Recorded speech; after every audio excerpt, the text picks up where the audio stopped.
ಬಾಂಧವರಿಗೆ ಪ್ರಗತಿ ಚಾನಲ್ಗೆ ಎಲ್ಲರಿಗೂ ಆತ್ಮೀಯವಾದಂಥ ಸ್ವಾಗತ. ಇಂದಿನ ಈರುಳ್ಳಿಯ ಮಾರುಕಟ್ಟೆಯ ಬೆಲೆಯನ್ನು ನೋಡಿಕೊಂಡು ಬರೋಣ. ಇನ್ನೂ ಯಾರು ಹೊಸದಾಗಿ ನಮ್ಮ ಯೂಟ್ಯೂಬ್ ಚಾನಲ್ ನೋಡ್ತಾ ಇದ್ದರೆ ತಪ್ಪದೇ ಸಬ್ಸ್ಕ್ರೈಬ್ ಆಗಿ. ಇಂದು ಈರುಳ್ಳಿಯ ಮಾರುಕಟ್ಟೆಯ ಬೆಲೆ ನೋಡುವುದಾದರೆ ವಿಜಯಪುರದಲ್ಲಿ 1,1900 ವಿಜಯಪುರ ಮಾರುಕಟ್ಟೆಯಲ್ಲಿ ಒಂದು ಕ್ವಿಂಟಲ್ ಈರುಳ್ಳಿಯ ಬೆಲೆಯನ್ನು ಹೊಂದಿದೆ. ಹಾಗೆ ಇನ್ನೊಂದು ಮಾರುಕಟ್ಟೆ ಚಿಕ್ಕಬಳ್ಳಾಪುರದಲ್ಲಿ 800ದಿಂದ 1800 ಚಿಕ್ಕಬಳ್ಳಾಪುರ ಮಾರ್ಕೆಟ್ನಲ್ಲಿ ಒಂದು ಕ್ವಿಂಟಲ್ ಈರುಳ್ಳಿಯ ಬೆಲೆಯನ್ನು ಹೊಂದಿದೆ.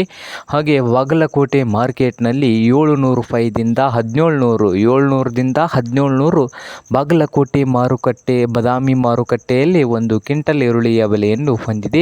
ಹಾಗೆ ಹುಬ್ಬಳ್ಳಿ ಮಾರ್ಕೆಟ್ನಲ್ಲಿ ನೋಡೋದಾದರೆ 1,000ದಿಂದ 2,200 ಹುಬ್ಬಳ್ಳಿ ಮಾರುಕಟ್ಟೆಯಲ್ಲಿ ಒಂದು ಕ್ವಿಂಟಲ್ ಈರುಳ್ಳಿಯ ಬೆಲೆಯನ್ನು ಹೊಂದಿದೆ.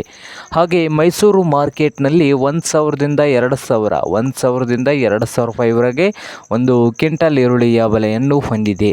ಹಾಗೆ ರಾಯಚೂರು ಮಾರ್ಕೆಟ್ನಲ್ಲಿ ನೋಡೋದಾದರೆ 800 ರೂಪಾಯಿದಿಂದ 1,900 ರಾಯಚೂರು ಮಾರ್ಕೆಟ್ನಲ್ಲಿ ಒಂದು ಕ್ವಿಂಟಲ್ ಈರುಳ್ಳಿಯ ಬೆಲೆಯನ್ನು ಹೊಂದಿದೆ.